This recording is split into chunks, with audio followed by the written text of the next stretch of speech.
All right, biology students, we're going to move on to lesson 3 of unit 3, where we're going to look at modelings, how matter and energy go through the ecosystem. So in lesson 1, we focused on photosynthesis and how organisms use primarily the sunlight to produce energy, right? And in lesson 2, we looked at how organisms take that energy to be able to do cellular respiration and a wide variety of other cellular functions.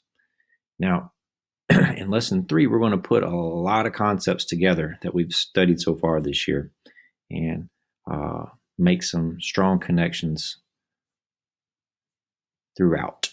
All right, so remember at the beginning part of the year, we talked about the ecosystem structure. You had an assignment where you looked at the organisms, the populations, community, ecosystem, biome, and biosphere. Right, that should ring a bell. And we're not going to go back over that. You can read over if you need to. But those relate to the larger concepts of biomes and biodiversity. Now, you probably heard this term before. I know you've heard this term before if you were in my life science class. A biome is a major region or global distribution of organisms adapted to live in a particular environment. So each biome has a specific climate, temperature, and precipitation ranges. Okay. And biodiversity is kind of related to the biomes in one regard, in terms of if the biome is very productive, right, it can support lots of different types of organisms, right? And so when you have lots of different types of organisms and all in one place, we say this area has high biodiversity. Now, technically, the definition is the measure of number of different species found within the specific area. Okay, this is a really big, important concept that we're going to focus on several times this year. So here's a good introduction. The amount of biodiversity found in an area depends on many factors, including moisture and temperature, which are the two things related to biomes. Okay, so there are several different types of biomes, right? If you know, when you were younger, you probably learned like some of the basic ones, and as you get older, we now learning some different ones like here in Bishkek. I guess we're in this red area here. We're technically a temperate grassland. Now, if you were to take environmental science or AP biology or AP environmental science, you get to learn there are some other subdivisions of these main categories. But for right now, you just need to understand that. These are the major biomes here. And each one of these differ in terms of productivity. In other words, how much energy they are producing in that environment, aka how many organisms are performing photosynthesis and how much energy is available to each organism there to do cellular respiration. Okay, so as you probably would guess, the tropical rainforest and temperate deciduous forest are probably the most productive land biomes, right? The least productive ones probably are the deserts and taigas and tundras. Obviously, the polar ice can't be too productive there. Anyway, so we'll talk more about that in a minute. So let's see, moving down here. Not all ecosystems are terrestrial. As we know, terrestrial means land-based.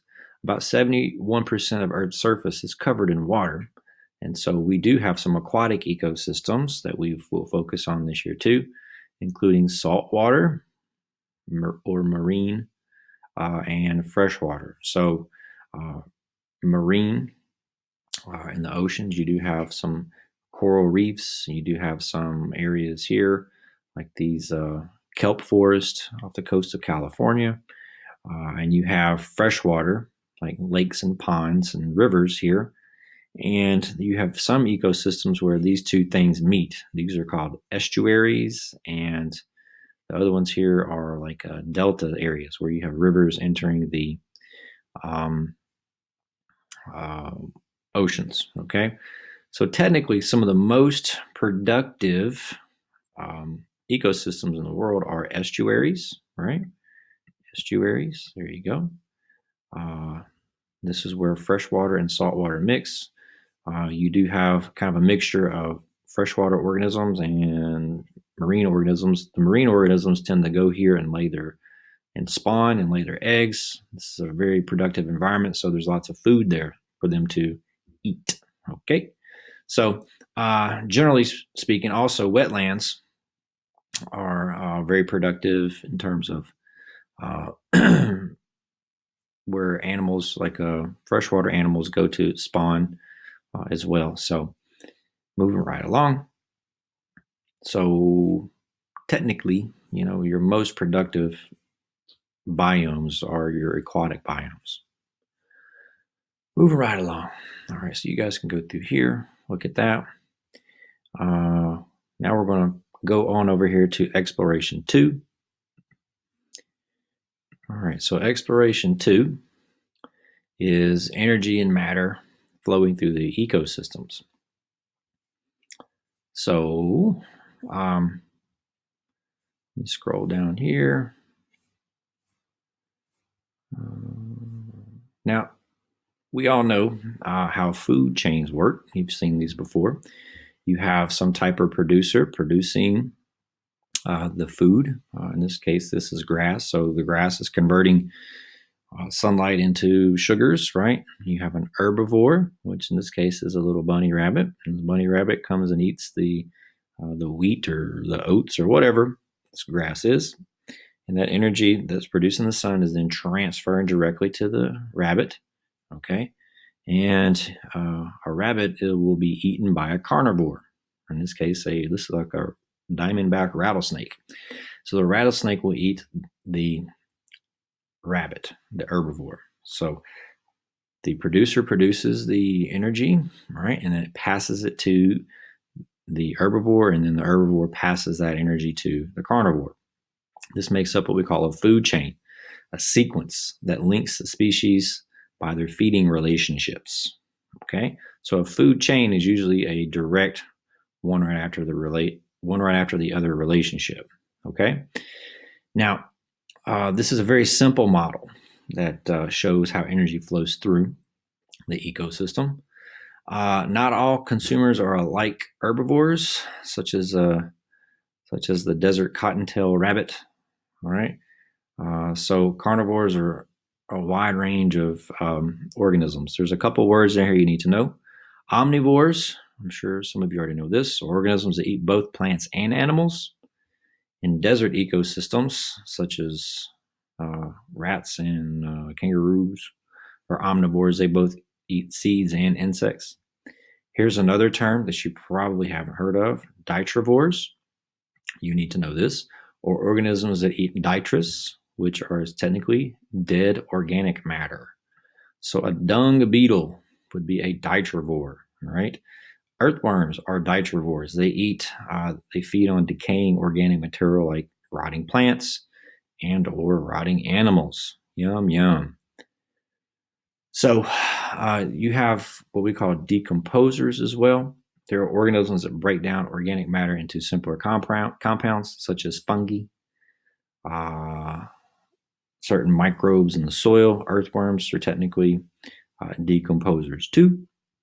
So these decomposers are essential to the stability of the ecosystem because they are breaking down all those nutrients and putting them back into the environment for other organisms to use. Okay, so very important. All right, so which leads us to the next level. Next topic here we'll call trophic levels. Now, trophic basically means feeding. Okay, it's the first major concept here in biology that shows up again in environmental science and also in AP biology, if you were to take those in the future. But different trophic levels are levels of nourishment in the food chain. In other words, this level has an X amount of energy available in this particular level. All right, the first level, trophic level, is occupied by the producer, right? It's the organism that is producing the food. So organisms that perform photosynthesis are what we consider producers. The second level is occupied by primary consumers. These are organisms that are eating. These are your herbivores, usually. It can be other ones as well. And then your secondary consumers, these directly eat the primary consumers. And last but not least, you have the tertiary. All right, tertiary means third. All right, so this is your third level consumers. So most of these are your big predators, your apex predators like the bald eagle, wolves, grizzly bears, great white sharks, things that are very high up on the food chain, as they say. Right, these are your tertiary consumers. So here's another example here. So the producers here, so that would go there. Bada bing. What would go here? What's a primary consumer? That would be your little bunny rabbit, right? Your snake would go there, and your tertiary would be the eagle. So the main idea here that we're going to focus at is that energy decreases as you go up these different consumer levels. The most efficient area in terms of productivity is down here at the bottom of the producers. This is where most of the energy is available, and it gets less as you go up. So in different biomes, you have different amounts of organisms that can fit in each one of these categories. So, like for instance, in a desert, because it's not very productive, right? You don't have a lot of plants there. And so in that environment, you're going to have very few tertiary consumers just because you don't have enough things down here below it to support it. Okay. As opposed to, let's say, a tropical rainforest where you can have several tertiary consumers because of the vast amount of productivity that the producers are doing. So it just depends. So these remember, energy flows up the food chain. Okay. So that's the main idea that we're looking at here. And so here's a good analysis here too. As you can see, the scientists sampled a small cross-section of grassland ecosystems. Her data for each trophic level are shown here in the table. So population count, 6 million producers, 700,000 primary consumers, 98,000 secondary consumers, and only 4 tertiary consumers. So in other words, like I was saying, you don't have many of these tertiary consumers in reality because it takes so many producers to be able to move the energy up each one of these trophic levels. Okay.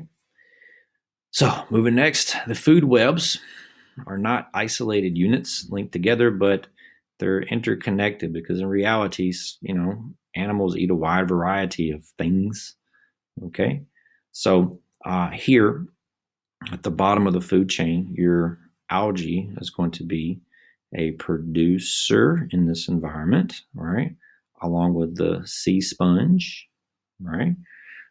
These are your major producer. I'm sorry, not the sea sponge. The algae is the number one. And so your things that are going to be coming off here, well, obviously your shrimp, right? And well, how many things eat shrimp? Well, the shrimp is going to eat the phytoplankton, which is a big producer, right? And the phytoplankton can go to the shrimp, and then the shrimp can be eaten by the triggerfish or the jellyfish, right? Zooplankton, right? You guys, you watch SpongeBob, you should know what all these things are. So this zooplankton are then eaten by the plankton, phytoplankton, the zooplankton eat those, and then they get absorbed by the sea sponge or the jellyfish, right? So turtles usually don't have too many predators once they become adults, right? But they do when they're babies. The triggerfish, they eat the shrimp, and they also eat types of coral too. Same thing with the parrotfish, right? Parrotfish, they eat coral, and the reef shark eat those. So lots of connections here. Lots of multiple things eat multiple stuff. So we'll come back to that in a little bit later. Okay, which leads us to the main idea here that we're going to focus on is how energy and matter is distributed in the ecosystem. Okay, so just as we talked about, energy is moving from one level to the next.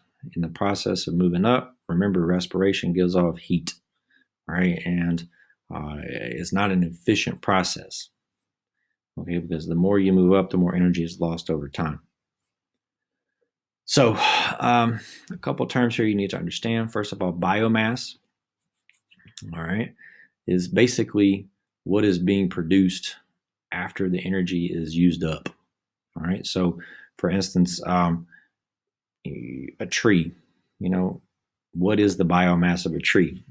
When you subtract all the water out of a tree, whatever's left over is directly what was produced by the trees performing photosynthesis. And so that leftover mass is what we call the biomass or the growth. So the more an organism grows, the more biomass it accumulates. All right. So read this paragraph real carefully. But here's a great diagram. You have the light energy that's going to the producers. The producers are giving off heat in the form of cellular respiration themselves, believe it or not. And they are passing the energy up to the primary consumers, right? And even when the grass dies off, it does decompose. So some energy is going to the decomposers, okay? And the decomposers are returning nutrients back into the soil. All right. The next, you got your little crabs. What are these crabs? Yeah, let's call them crabs. No, they're not crabs. Those are lobsters. Sorry. The lobsters are eating these. When they eat them, they give off heat, cellular respiration. Some of these lobsters are going to go to the next level. The ones that don't get fully eaten, they get decomposed by decomposers, nitrivores. And then your tertiary consumers eat those and they give off heat. Bada bing, bada boom, until you get to your apex consumer. In this case, it is the dolphin. So by the time the dolphin eats, right, all this energy here, a lot of it's lost due to heat through cellular respiration from all these other organisms, and the leftover bodies don't get it to the apex predators, the leftover biomass, excuse me. The decomposers get that. All right. So generally speaking, we call this the 90% rule because if you take a look at this little the caterpillar here is eating the leaf, right? About 1,000 joules of energy are in the leaf. Okay. When the caterpillar is going to eat it, right? About only 180 joules is going to its biomass. 300 joules is being converted into heat, right? And 500 joules is going to be what we call waste products. Okay. And you know what those are. So from that original 1,000 joules that's produced by the plant, not all of it makes it into the actual caterpillar, okay, because it's an inefficient process. So, like I said, 50 joules of energy are lost as bodily waste. That's half, right? Half of that energy is going to waste. That's why you have nitrivores and decomposers, because there's actually a lot of energy in the nitrous, right? 500 joules worth. That's a lot. So 320 joules of energy is converted to heat and used for metabolism, and the remaining leftover is 180 joules that actually goes into the building, the growing of this particular caterpillar. So here's a good equation here. Bada bing, bada boom. You're left over with 180 joules. All right. So you can find the percentage, how efficient this process is. So to determine the percentage of energy that is usable, you divide the amount of energy available at the top and divide the amount of available energy by the total amount of energy and multiply times 100. So that caterpillar gets 180 joules. It started out 1,000 available. You divide those up and multiply times 100, you get 18%. So from that leaf, all the energy that leaf produced, of all that energy it produced, it only made it to this caterpillar. 18% of that energy made it to him. That's not a lot. So here's a good practice problem here. Let's say the chipmunk consumes 1,000 joules of energy. He excretes 170 joules as waste. He converts 784 joules to heat via respiration. What does that come out to be? How many joules? What is it? 39? Let's see. Well done. Oh my God, the I'm a chipmunk genius. consumed 1,000 joules of energy. Of those, 177 joules were lost as waste, and 784 joules were lost during cellular. So what is that in terms of percentage? You guys can figure that out. All right, so some other questions here. These are good examples to work. So work these out in your digital book. I give you some examples of how to do that.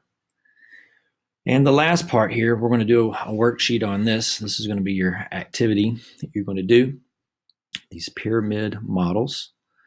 So pyramid models are useful for showing productivity of an ecosystem and can be used to illustrate the distribution of energy, biomass, and population of organisms. So productivity is a percentage of energy in the ecosystem. It's generally 10%, moving up from one trophic level to the next. All right. And so you have here the first kind of pyramid is called the energy pyramid. Right. It shows the transfer of energy beginning with the producer and working its way up to the food chain to the top level consumer. We call these pyramids because, look at it. It looks like a pyramid, see? And it gets wide on the bottom and gets narrow at the top, right? So because energy is converted to heat and lost in the environment at each level of the pyramid, the more levels there are in the ecosystem, the greater loss of energy. Oh, man. There you go. So we'll call it the 10% rule because generally speaking, 10% of the energy is going up to each level. So if you have 10,000 joules produced, right, primary consumer is only going to be able to get that biomass in his body of about 1,000 joules. And that secondary consumer is going to come along and eat the primary consumer, but his metabolism and his respiration and all the energy he had to use to go hunt this thing is going to be lost. Right, 90% of it will be lost, and he's only going to accumulate 100 joules of biomass. And lastly, when the little golden eagle here eats the snake, right, he's only going to get 10%, 10 joules approximately from that 10,000. This is a very inefficient process. Okay, so the energy pyramid, this is basically what it shows you, and this is general statement. Right, there's some food webs or food chains that are more than 10%, some are less. But on average, it's about 10%. Okay. So, yeah, you can read through that. The biomass pyramid, this is important too, because this type of pyramid shows you how much biomass is moving from one to the other. And so here you have different units, 2,000 grams per meter squared. So if you have a square meter, this organism is only producing about 2,000 grams for every square meter. And when these little anchovies here come through and eat that producers here, it reduces down, all right, from 2,000 to about 675. So what percentage is that? I wonder. And moving up again, same thing. This biomass is reducing as it goes up the pyramid. Okay. And lastly, the pyramid by numbers. It shows you how the population of organisms, right, moves from different level to the next. if you have 1.5 million grass plants, right, that will support about 200,000 herbivore insects like grasshoppers, whatever.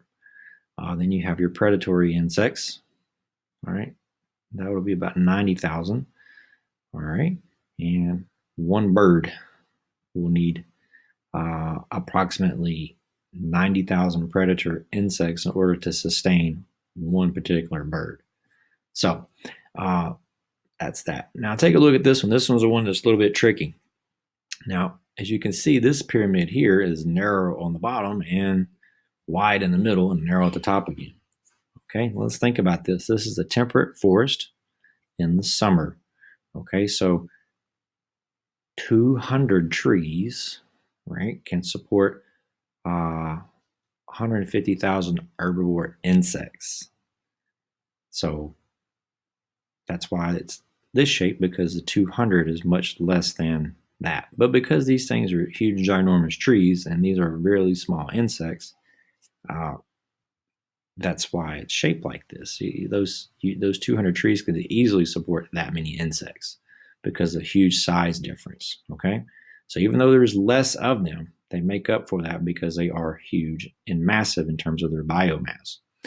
Okay, so the herbivore insects then will be eaten by the predatory insects and then the 5 birds. Okay, so this is a funny looking pyramid. Okay, you can go through and check that in your workbook. All right, now you're going to do, there's a worksheet that you guys are going to do after you watch this video.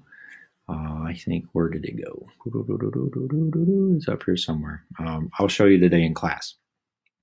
But nonetheless, you're going to work on this. You're going to show your work, your math. This is a digital worksheet, but you'll have to write your answers in the form of a Word document, or you write it out on paper. You have to show your math work. I don't accept work unless I see how you did it.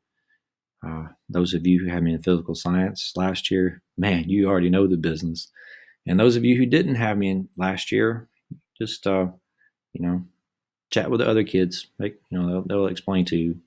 I'm pretty hard-headed and stubborn about this, so you got to show your work. Okay.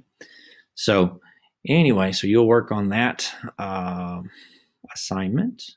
Okay, and hopefully have that done by Friday. So I'll give you some class time, hopefully Friday, to work on that if it need be. Okay, thanks guys. Good luck.